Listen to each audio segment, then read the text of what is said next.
Hello, and welcome to Lel's Little Budget. My name is Lel, and this is my debt payoff and cash stuffing channel. And in today's video, we are actually going to have a bit of a debt update. I have been cash stuffing now for an entire year, so I thought it was time to do a little bit of a debt update with you. I'm going to start the video by giving you a little bit of background in myself. My name is obviously Lel. I'm a married mum of two. We live sort of East Midlands-ish. And I come from a position of a low income. I'm not a particularly high earner now at all. I work in both a PAYE job in hospitality, which has a humongously variable income, and I also have a self-employed job on the side, which used to be my full-time income and was a brilliant earner. However, it died a death.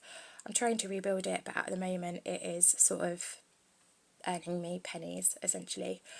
But it's still there. I do talk about it because I'm trying to build it back up. The job that I am currently in, you'll have heard me mention it before if you've been here for a while, is extremely toxic. Well, no, the job itself isn't. I love my job. I'm good at my job. I don't dislike my physical job. I dislike the situation that I'm in there. But that's a whole other story, yeah. So I come from a position of low income. I've always been in a position of low income. My family was low income growing up as well. And it's taken me until I'm in my late 30s to sort myself out and address it head on, work everything out and go from there. Now, as we get into the actual debt update, I do want to say something, because looking at these figures, it doesn't actually look like we made any progress. However, intrinsically, we have made a humongous amount of progress, and I do mean humongous. I didn't realise just how much of a mindset shift, that's a hard one to say, didn't know how much of a mindset shift I would have over the last year in relation to money. I have always been that person who chases the dopamine hit. The likelihood is that I have ADHD. It's a process that we're currently going through at the moment. So I've always chased the dopamine. I've always been an emotional spender. And I'm also one of those people who, like, gift giving is my love language. So if I had spare money in the bank, I would spend it, not realising at the time that actually it wasn't spare. So the last year I have had like a ginormous shift in my thoughts around money and spending. This is quite a difficult video to film, just because if I'm really honest with myself, I don't think I actually know what my actual original debt total was. I filmed a debt confession video last February, and I thought I'd included everything, and it was somewhere around like £6,900. I then realised 2 months later that I had forgotten 2 debts off of that video, and actually looking back now to do this year's one, there was another debt that I forgotten as well. So one of the big changes from the last year is the total number of individual debts that I had. February of 2025, I had at least 11 individual debts. And I'm saying at least because that's assuming that I didn't forget anything else at the time. I had 6 different credit cards. I had an AO debt. I had 2 different PayPal accounts. I had my bounce back loan, and I also had a personal tax debt. And I didn't include that because I completely didn't even register that money existed as a debt. Like I said, I'm self-employed as well as being employed. And self-employed comes with having to pay 2 sets of national insurance contributions, class 2s and class 4s. And it also means paying tax on top of the tax that I already pay with my PAYE job. So that's been an interesting one to navigate, and I will come into that a little bit more as we go through this. So we started with at least 11 debts. The original debt number was somewhere around 6,900 when I realised I'd forgotten the bounce back loan.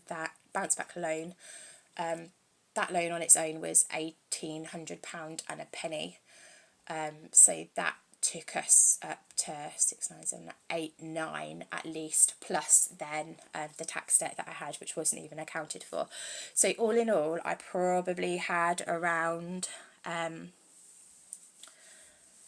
it was probably £10,000 plus, to be honest. And I didn't realise that. I thought I was in a better position than what I was. And that's why this last year has been so interesting and so eye-opening. So on top of that sort of 5-figure plus debt number, I also had £0 in savings. I had £0 in emergency fund. And I was essentially spending money as it came in. So I was literally living moment to moment. So many of my debts were credit card debts, and I was making minimum payments on those credit card debts, but it wasn't really bringing the balances down at all. So let's get into where we are this year.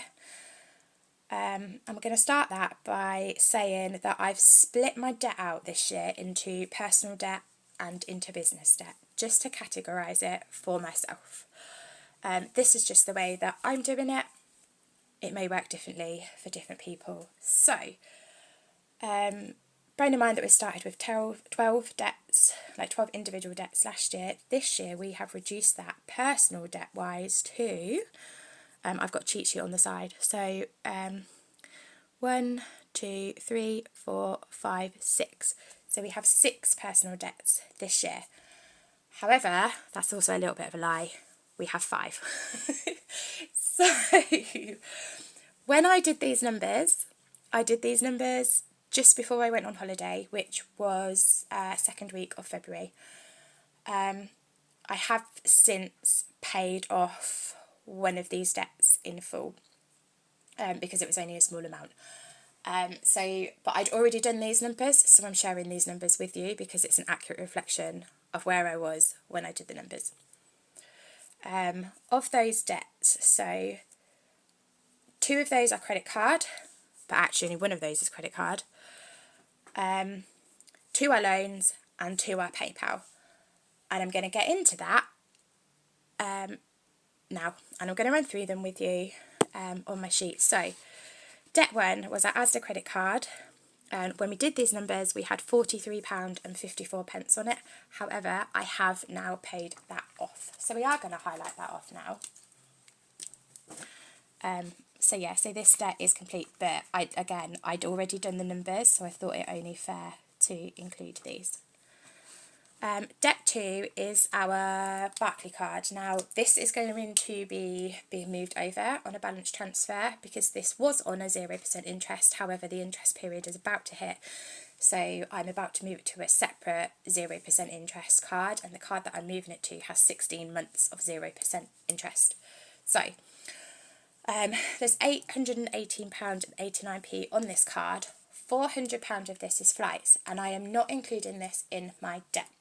The reason that I am not including this in my debt is because this is specifically for my daughter's cheer competition. If you have been here for a while, you know that my daughter is a competitive cheerleader. She's on 2 elite teams, and one of the teams that she's on this year is a travel team. It's the first time that she has been on a travel team. And we are off to Germany in May. We are also off to Glasgow, Bournemouth. We've already done London. We're doing Sheffield and a couple of others. But we have a separate cheer binder specifically for everything that is related to cheer.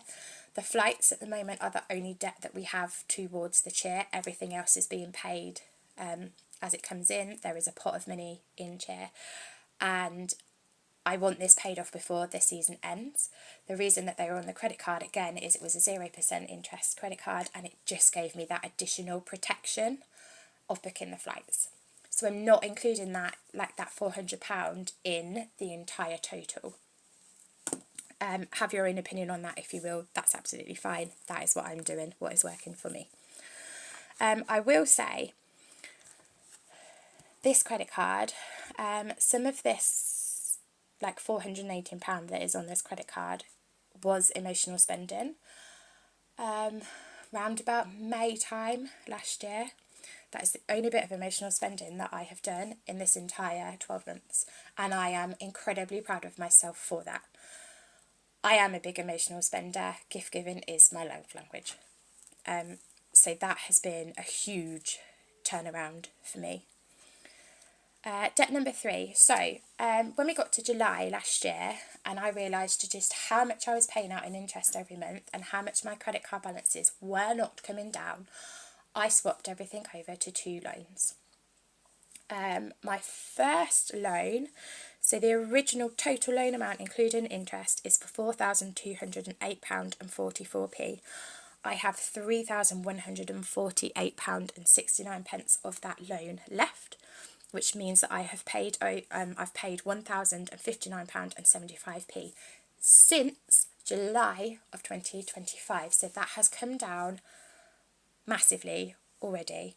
And that for me has been the absolute difference between having the loan and from having the credit cards. When I took the loans out, I did do a little bit of a debt update video about it then, but when I took the loans out, I did say that I was very aware that it was pushing my debt backwards a little bit for the short term, for the long-term game. And having a payoff date for the loans, like knowing that there's a definite end date on them, honestly has been amazing for myself. So I did 2 loans rather than one big one, and both of these loans I can pay off like an additional amount in the month if I need to. That is going to be the original, that is going to be like the intention. I think the loans are due to be paid off 6 months after my 40th birthday, but I would like to have them paid off by my 40th birthday. So we're going to spend the next, this year's about building my other pots up, and then we'll concentrate on paying more of the loan stuff off, as we get a little bit further down the line. So loan 2 has £2,902.92 left on it. Its original loan amount, including the interest that you pay, was £3,872.67. So we've paid off £9,669.75 again since July of last year. So between those 2 loans, I've paid off just over £2,000, which is insane, because if I was still paying that on credit cards, I doubt my credit card balances would have gone down very much at all, really, because I was paying such a high interest rate on them. I think the interest rate on one of my credit cards was like 45%. So debt number 5 is for PayPal, and it's £16.86. And debt number 2 is also PayPal, and this is £68.60. So combined, that's £85.46p in PayPal. I'm going to say I had paid my PayPal off. And then I didn't realise that I had things that were auto-linked to PayPal. So that's been an interesting one. Because I had this as well with another credit card. I had another credit card that I'd opened, and it was only like a £200 credit card. There wasn't a lot on it at all. But I had the same thing of that. Like, it was auto-linked to things that it shouldn't have been auto-linked to. And some of that's on me for not checking and for not closing the account down once I finished paying it off. The card that I'd done that with and thought that I'd closed down, it turns out that I hadn't closed down, or a final step hadn't been done. So this sort of comes with a little bit of a warning. If you have your cards or your PayPal accounts auto-linked to things, when you pay them off, make sure that they're gone. Because that's been a little bit of a personal demon of mine. Realising that things were subscriptions were automatically coming out of things when I'd forgotten to cancel a subscription or something like that as well. So and that is all we've got for personal debt. So the personal debt total, with us discounting that £400 for flights, and again, you can think about that however you want to, that's where I'm at with it. So personal debt is £6,595.50, which I don't think is too bad. It's definitely going in the right direction. But as I mentioned earlier as well, like the mindset shift that has come with this has been like the big turning point for me. And I'm trying to be kind to myself and remind myself that I am only 1 year into this journey, and that 1 year into this journey is fixing like 20 plus years of not being able to manage money properly. I moved out at 18 years old because I went to university. I never moved home, so I've lived on my own or with my husband since I was 18 years old. Hubby and I got married at 23. We were really young. And I have essentially always had debt. So yeah, at this point I'm trying to undo like 20 plus years of mismanaging money and having not been educated on money. And I think that's a really important thing to be clear about. And it's something with my children that I've done a lot with my kids over the last year about financial literacy and why it's so important for them to understand money and how money works, how to cash handle. They've been learning about ISAs and junior ISAs and things like that, so that they know how to control and manage money as they're older. And I think that's going to be particularly important for my daughter, who is also on a pathway and is a little bit of she's impulsive. That's what I'm trying to say. So that's the personal debt. We then have to bear with me a second. Sorry. Right, talking about children being impulsive. They've just gone to the shop to buy themselves some sweets. So business debt. So our bounce back loan started last year at £1,800 on a penny, and we have got it down to £1,582.15. So again, that's a nice reduction. It's not a massive reduction, but I don't have to pay a massive amount towards this at the moment. And then the other thing which we didn't account for last year, and obviously we've just had the new tax year this year, I also have a tax debt, and I'm including it in business, not in personal, even though theoretically it is personal. It is all related to the business. Is £1,486.35. However, I had to send my tax forms in this year with estimated figures because I am still waiting for my P60 from work. I have chased my P60 multiple times. You've been here a while, you know I'm struggling with the situation at my job, and this is one of the things. So I've had to send my tax form in with estimated figures on. So actually this could be incorrect, and I think it is incorrect, and I think it should be lower than this. But until I have my P60, there is bugger all that I can do about it. So just for my own personal self, I find it easier to separate out personal and business. Those are the only two business debts that we have, which brings us to a total for business debt of £3,068.50. So that gives us a combined personal debt, or business slash whatever way you want to look at it, a combined debt of £9,664.0. Just going to lift this a little bit higher so that you can see those numbers. So that is where we are at. Like I said, I cannot give you an accurate reflection on how much we have paid over the year, because I don't think I ever, if I'm really honest about it, ever had an accurate total of what my personal debt was in February of 2025. But that is completely accurate representation of the debts that we have. Where we are at. But like I said, it does feel like a humongous amount of progress, Because on top of this, despite the fact that we do have this debt, we also have pots now. Like Cheer is being paid for, like it has its own complete binder. Other than the flights, we have no debt with Cheer. And there is money in the binder ready for our next lot of tickets or our next lot, my daughter's competition fees for the year are all completely paid, so we're back to just paying for training fees now. We pay like our competition fees over 6 months of the year on top of our training fees. So we're back now to just training fees. All of her insurances are paid, her choreo fees are paid, like all the extras that we have that come with that are all completely done for this year now.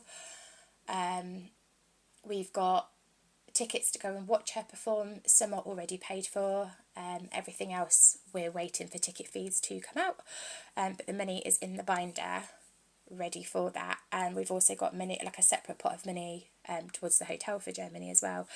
And I also have my Mystery Monday pot, which is going towards spending money for Germany. We also have, although it's not a very big one, we have money in our emergency fund, or I call it the month ahead fund, because I know, like particularly this month when my wages are really low because I've had some time off work this month to go and travel, there is money in the month ahead. Am I going to have to touch it? Yes, probably, to be able to get through this month, but that is what that is for. And that's why it's my month ahead fund and not called an emergency fund. However, we are trying to keep building it. I have my Mini Mondays money now, and I never had that before, and it's £40 a month that I save every month, but I wasn't doing that at all. I wasn't saving anything, like not even a penny during the month. Literally, as money came in, it was going straight back out. Like birthdays are we're sort of in that weird transitionary bit for birthdays. It's my daughter's birthday in April. We've got the first little bit towards her birthday already.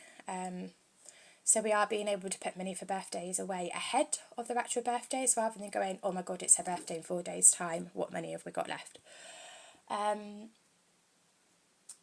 So yeah, there's cash money now as well, whereas there wasn't before. I will say it is notoriously difficult for me to budget my money, because my income is so very, very variable. My wages every month can range humongously, like probably with like a £600 variation from month to month for some months, and that's where I'm going to be at this month. So I work sort of part-time hours because I also home educate my children, and I am trying to find a job that, like a different job that works around the needs in the home, and that is difficult too. So I'm also trying to like make extra money side hustling and that sort of thing. I just completely lost my train of thought, just for a change. So my income is so variable from month to month. So I have a set amount of month that once I'm paid, I pay a set amount a month into our household. I pay my daughter's cheer fees, I pay my son's football fees, I pay my loans off, and any debt that I have. And then any money that I have left over, I then figure out from there. I also give the children get like pocket money every month, and my Mini Mondays money as well. And sometimes, like this month, once I've paid all of those things off, I'm going to be lucky if I'm left with about £30, which is why I started building the month ahead binder. However, next month's wage, like we're really busy at work this month, so next month's wage will be a lot higher. So I just juggle it how I have to juggle it. My husband is also self-employed, and his work can be affected by the weather as well. So again, notoriously difficult to sit down and go, week 1 we've got this many, week 2 that we've got this many, etc., etc., because he's also paid daily. Like he works for himself in a job, where he's paid by his customers on the day at the time. It's a regular job. He has a steady-ish income month to month, but that also relies on everybody paying him on time as well. So for us, it's really difficult, and this is why I don't do like a family budget, because we just can't. We do get a tiny amount of universal credit, but I do mean tiny. It's not really enough to make a dent in anything really, to be fair. So yeah, actually sitting down and working like a definitive budget is really difficult for us, but we have made so much progress, even though by looking at the figures it may not look like it. So we're going to spend the next year continuing to make our minimum payments on our loan. I would definitely like to get these 2 PayPals done as quickly as I can, but also I need to make sure that there is plenty of money filtering into the cheer binder. One of the other things as well I will say is that I've done this over the last year, and for 6 months of the last year as well, I was managing to put away an additional £200 a month every month for our Turkey trip that we have just been on. We managed to get an incredibly good price for a week away, with it being February and outside of term time. So the plan is, moving forward, is that extra £200 a month that I'm now not putting away will feed into cheer, and it will feed into getting some of these paid off as well. We have travelled quite a bit over the last year as well, and that is something to us as well that is really, really important. I never travelled as a kid. We didn't go on holiday ever. We maybe did the odd day trip, but probably only once, maybe twice a year if we were lucky. And yeah, travel in our house is just like, we want to give the kids all of the experiences that neither myself or my husband had as children. Some of that probably has helped contribute to where we are here now, but I'm not going to excuse that. There isn't a but for it. However, we have now taken ownership of that, and I will never not travel, because life is short, and the last few years have really, really opened our eyes to just how short life is. And I don't want to wait for us to be in a perfect position to be able to go and do things, because you just do not know if that's ever going to happen. And that's what I'm going to say on that. Take from it what you will. I'm going to leave that with as well is I finally have a doctor's appointment for this Thursday for something that for me could potentially not go the way that I want it to go. So life is short. Do the things. Try and do them without getting yourself into debt, but do the things. So that is it from me for today. I will just give you one more sort of closer look at where we are at, because this will help me out as well when I get to this point next year. And hopefully we'll see a massive difference in that when we come back this time next year. I am going to try and do a little bit more of a monthly update on where we're at debt-wise as well, because I seem to have stopped doing that with you. So yeah, that is it from me for today. I will see you in the next one. Thank you and goodbye.